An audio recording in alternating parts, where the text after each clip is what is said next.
ए साहस तांकु देला किए से ठेंगा आसिला कोठू जो ठेंगा चाखणा दुकान भितर थिला से ठेंगा सेठी आवश्यक कौन चाखणा दुकान भितर ठेंगा रहउची ए कथाटा काई किछि अलगा दिग को दर्शाउ नाही तो आईन रो हाथ बहुत लंबा आईन हाथरू केबे केही भी खसी जाई पारे ना प्रतिवाद करथिले आ ए प्रतिवाद करिबा भारी पड़ी जाइतिला कान्हूचरण को ऊपर एवं एहार फल स्वरूप कान्हूचरण को खाइबा को पड़ितिला मरणात्मक माड।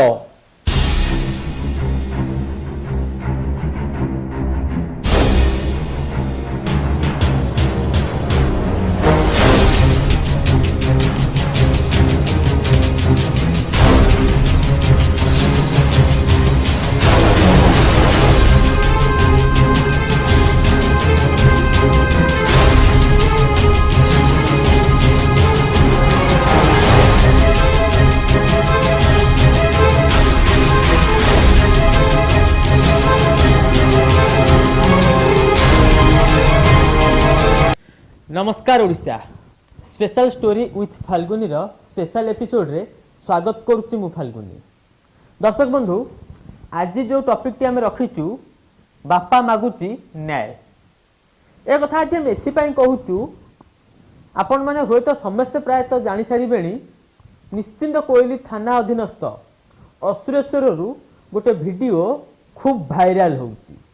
जो वीडियो रे आमे देखुचे जने व्यक्ति को जड़े चाखणा दुकानी मालिक बाउंश ठेंगारे खूब धुलई कर बहुत भाइराल होची भिडियोटी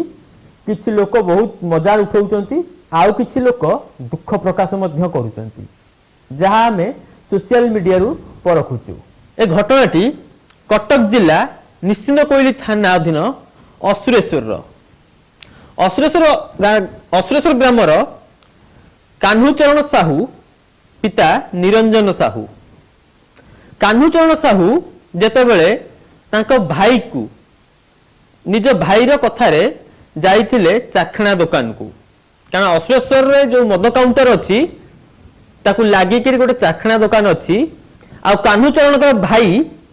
से चाखणा दुकान थिले आ कान्हूचरण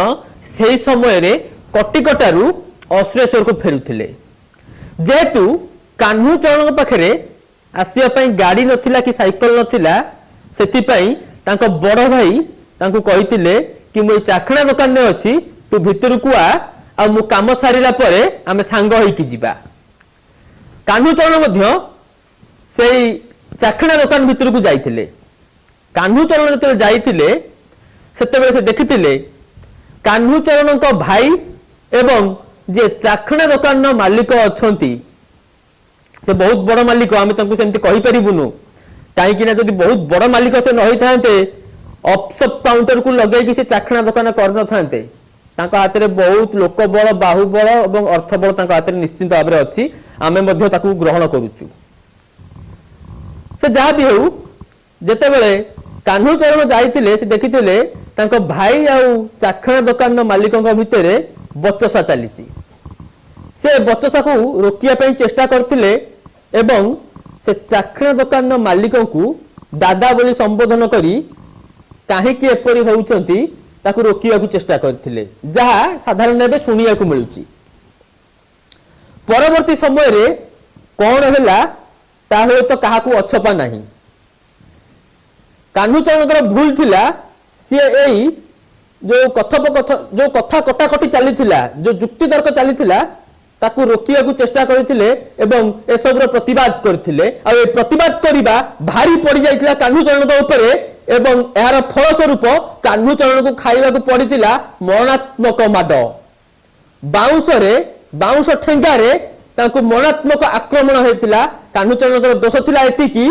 जे से जुक्ति तर्क होउतला समय रे पहुंचीथिले एवं जुक्ति तर्क को सेहिठे अटकै देबा को चेष्टा करथिले।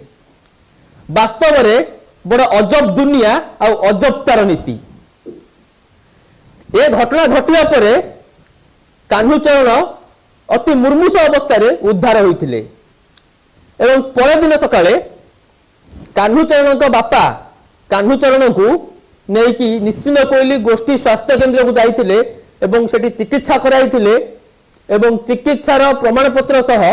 ନିଶ୍ଚିନ୍ତ କୋଇଲି ଥାନାର ଦ୍ୱାରସ୍ଥ ହୋଇଥିଲେ। ଦର୍ଶକ ବନ୍ଧୁ, ଯେତେବେଳେ ଜଣେ ଅସହାୟ ହେଇପଡ଼େ ସେତେବେଳେ ସିଏ ଥାନାର ଦ୍ୱାରସ୍ଥ ହୁଏ ଏବଂ ତା ମନରେ ଆଶା ଥାଏ, ଅଭିଳାଷା ଥାଏ, ଯଦି ମୋତେ କେହି ସହାୟ ନ ହେଉଛନ୍ତି ମୋତେ ପୁଲିସ ନ୍ୟାୟ ଦେବ, ଭାରତୀୟ ଦଣ୍ଡ ସଂହିତା ବା ଭାରତର ଆଇନ ମୋତେ ସାହା ହେବ। କାହିଁକି ନା ଆମେ ପିଲାଟି ବେଳରୁ ଶୁଣି ଆସିଛେ ଏବଂ ପଢ଼ି ଆସିଛେ ଆଇନର ହାତ ବହୁତ ଲମ୍ବା, ଆଇନ ହାତରୁ କେବେ କେହି ବି ଖସି ଯାଇପାରେ ନା। କିନ୍ତୁ ଏ କଥା ଯେ ଆଜି କେତେ ପ୍ରମାଣିତ ହେଉଛି ତାହା ହୁଏତ ଛୋଟଠୁ ବଡ଼ ପର୍ଯ୍ୟନ୍ତ ସମସ୍ତଙ୍କୁ ହୃଦବୋଧ ଅଛି। ଯେତେବେଳେ କାହ୍ନୁଚରଣଙ୍କ ବାପା ଯାଇଥିଲେ ଥାନାର ଦ୍ୱାରସ୍ଥ ହୋଇଥିଲେ ଏବଂ ଲିଖିତ ଆକାରରେ ଅଭିଯୋଗ କରିଥିଲେ ଏବଂ ଆଇନ ପାଖରେ ଭିକ୍ଷା କରିଥିଲେ ଯେ ମୋତେ ମୋ ପୁଅକୁ ଆମକୁ ନ୍ୟାୟ ଦିଆଯାଉ। ପରବର୍ତ୍ତୀ ମୁହୂର୍ତ୍ତରେ ନିଶ୍ଚିନ୍ତ କୋଇଲି ପୁଲିସ ପକ୍ଷରୁ ପୁଲିସ କର୍ମଚାରୀ ଆସିଲେ ଏବଂ ଘଟଣାସ୍ଥଳରେ ତଦନ୍ତ କରିଲେ, ଯାହା ଆମେ ଶୁଣିବାକୁ ପାଉଛୁ। କିନ୍ତୁ ତଦନ୍ତ କୋଉ ଦିଗକୁ ଗଲା ତାହା ଯଦିଓ ଆମେ ସ୍ପଷ୍ଟ ନୁହଁ, କିନ୍ତୁ ଏଯାବତ୍ ଯିଏ ଅଭିଯୋଗକାରୀ ସେ ଏପର୍ଯ୍ୟନ୍ତ ନ୍ୟାୟ ପାଇପାରି ନାହାନ୍ତି, ଯଦିଓ ଘଟଣାକୁ 3 ଦିନ ବିତି ସାରିଛି।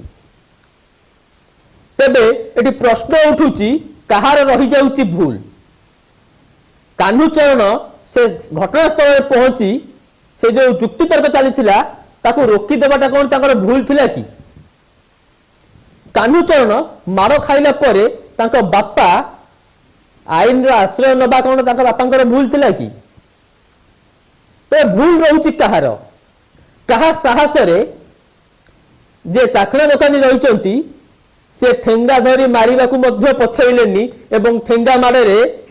ମୁର୍ମୁଷ କରି ପକାଇ ଦେଲେ କାହ୍ନୁଚରଣଙ୍କୁ। ଏ ସାହସ ତାଙ୍କୁ ଦେଲା କିଏ? ସେ ଠେଙ୍ଗା ଆସିଲା କୋଉଠୁ? ଯୋଉ ଠେଙ୍ଗା ଚାଖଣା ଦୋକାନ ଭିତରେ ଥିଲା, ସେ ଠେଙ୍ଗା ସେଠି ଆବଶ୍ୟକ କଣ? ଚାଖଣା ଦୋକାନ ଭିତରେ ଠେଙ୍ଗା ରହୁଛି, ଏ କଥାଟା କାହିଁ କିଛି ଅଲଗା ଦିଗକୁ ଦର୍ଶାଉ ନାହିଁ ତ? ମଦ କାଉଣ୍ଟରକୁ ଲାଗୁଛି ଚାଖଣା ଦୋକାନ ଏବଂ ଚାଖଣା ଦୋକାନ ଭିତରେ ରହୁଛି ମୋଟା ମୁଷଳ ଠେଙ୍ଗା। ଏ ଠେଙ୍ଗାର କାମ କଣ ଚାଖଣା ଦୋକାନରେ? ତେବେ ଏମିତି ଦାଦାଗିରି ଦେଖାଇବା ପାଇଁ ଏ ଠେଙ୍ଗା ରହୁନି ତ? ସର୍ବୋପରେ ନିଶ୍ଚିନ୍ତ କୋଇଲି ପୁଲିସ କରୁଛି କଣ? ଏନେ ଆମେ ମଧ୍ୟ ଯେ ତଦନ୍ତକାରୀ ଅଫିସର ଅଛନ୍ତି ନିଶ୍ଚିନ୍ତ କୋଇଲି ଥାନାର, ତାଙ୍କୁ ମଧ୍ୟ ଆମେ ଫୋନ ଯୋଗେ ଯୋଗାଯୋଗ କରିଥିଲୁ। ସେ କହିବା କଥା ଯେ ହଁ ଏ ମାରିବା ଘଟଣାଟି ସତ, ଆମେ କେସ୍ କରିଛୁ, କେସ୍ ନମ୍ବର 285, କିନ୍ତୁ କାର୍ଯ୍ୟାନୁଷ୍ଠାନ 0। ତେବେ ଯେତେବେଳେ କେସ୍ ନମ୍ବର 285 ଠିକ ଅଛି, ମାଡ଼ ମାରିଥିବା ଘଟଣା ପୁଲିସ ମଧ୍ୟ ହୃଦବୋଧ କରୁଛି ଏ ଘଟଣା ସତ, ତାହେଲେ କାର୍ଯ୍ୟାନୁଷ୍ଠାନ ନେବାକୁ ପୁଲିସର ପଛଘୁଞ୍ଚା କାହିଁକି? ଘଟଣା ସତ ଜାଣିବା ପରେ पुलिस कहीं हाथ पर हाथ रखी बसी जाइए, कहा चापर चापी ही जाऊनी तो निश्चिंत कोइली पुलिस जो वीडियो भाइराल होची मुझे देखिली यह अति निंदनीय कार्य एवं अमानवीय सी आसामी जो प्रकार मरणांतक आक्रमण कर पुलिस निश्चित भाव अटेम्प्ट टू मर्डर केस लगे गोटे दृष्टांतमूलक पदक्षेप नेबार आवश्यकता रही, प्रशासन हस्तक्षेप कर आवश्यकता रही, नचेत से आग को विशृंखलित हो बारंबार ये कार्य करने प्रोत्साहित हे। तेणु निश्चित भाव गोटे दृष्टांतमूलक कार्यानुष्ठान नियार आवश्यकता रही। जहाँ मार्टू जना पड़ी सी तो तार मुंड को भी अटैक करेतु भाइटाल पार्ट को से अटैक कर तेणु अटेम्प्ट टू मर्डर केस निहाती रेजिस्ट्रेशन होगा कथा। मु वीडियो जोटा देखिली जो उभय भाव में वीडियो ताकू माड़ मरा एवं तार भाइटाल पार्ट मुंड को आघात करा सी सेंसलेस ही पड़ी। निश्चित भाव या अटेम्प्ट टू मर्डर केस एवं 109 BNS अनुजाई केस होगा उचित। आपणठू जाना पाइली जे से 3 दिन है प्राय एफआईआर लंच है बर्तमान सुधा कौन कार्यानुष्ठान पुलिस नहीं नवा द्वारा कौन हो कि बर्तमान समाज में गोटे कुप्रभाव पड़ो जे प्रकृत अपराधी सी अधिक प्रोत्साहित हो अधिक माने साक्षी प्रमाण को नष्ट कर संभावना अच्छी समाज में सी अधिक प्रोत्साहित अधिक अपराधिक कार्य लिप्त होवार संभावना अच्छी जेहेतु युड़िक सोशल मीडिया और भाइराल हो तेणु पुलिस प्रशासन तुरंत कार्यानुष्ठान ग्रहण करने उचित आ से अनुसार दंड विधान करने उचित निश्चित भाव 3 दिन पर जदि पुलिस कौन कार्यानुष्ठान ग्रहण करनी यह हूँ पुलिस कोहल मनोभाव परिचय पुलिस ठीक भाव में तदंत कर दृढ़ कार्यानुष्ठान नवा उचित से अनुसार अलग पुलिस और प्रशासन कार्यानुष्ठान रहा दरकार जमी ये कार्य आगू न हो गोटे शिक्षा दि जावर आवश्यकता है नचेत यह समाज में गोटे कुप्रभाव पड़ो नहीं ये जो कार्यकलाप निहाती भाव निंदनीय एवं जहाँ आपण शुणुची जे जो भाई भाव में बेआईन मद कारबार होठी असामाजिक लोकंर आडा जमुची सेटा प्रशासन तुरंत तादेह कठोर पदक्षेप नेबा उचित जो असुरेश्वर दुकान पाखरे गोटे चाखणा दुकान अच्छी से बोले यहाँ आज ही मो नजर को आसी जो कंप्लेंटा तो कंप्लेंट आसला मुझे फील्ड अफिसर मान को निर्देश देइछि जे से माने कंप्लेंट को प्रॉपर्ली वेरीफाई करेंगे और जदि कंप्लेंट सत ही थाए ताबे लीगल एक्शन नेबे। दर्शक बंधु शुणुले प्रतिक्रिया अबकारी विभाग जे एसपी अच्छी से घटना जानिबा परे जहाँ प्रतिक्रिया रखुंट जे यथाशीघ्र संभव मुझे कार्यानुष्ठान ग्रहण करी एवं पुलिस 3 दिन बीतीगला कहीं कार्यानुष्ठान नौनी ए प्रति उत्तर आईनजीवी जड़े रखुले आपण मैंने शुणुले तेरे यही घटना आपण मैंने विचार करंतु महांगा निर्वाचन मंडली रे निश्चित कोइली थाना उपरे निर्भर करुथुबा जनसाधारण केते सुरक्षित अपराधी मान अपराध को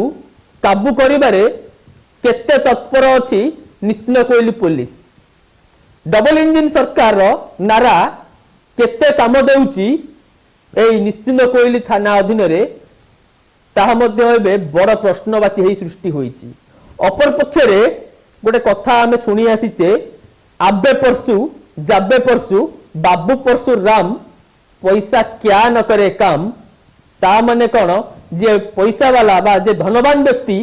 से माने कौन पैसा फोपाड़ी की आईन रो बाट को अटके दउ नाहंती तो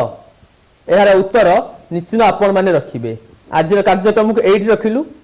आपण मानकर मतामत रो अपेक्षा रे रहिलु नमस्कार।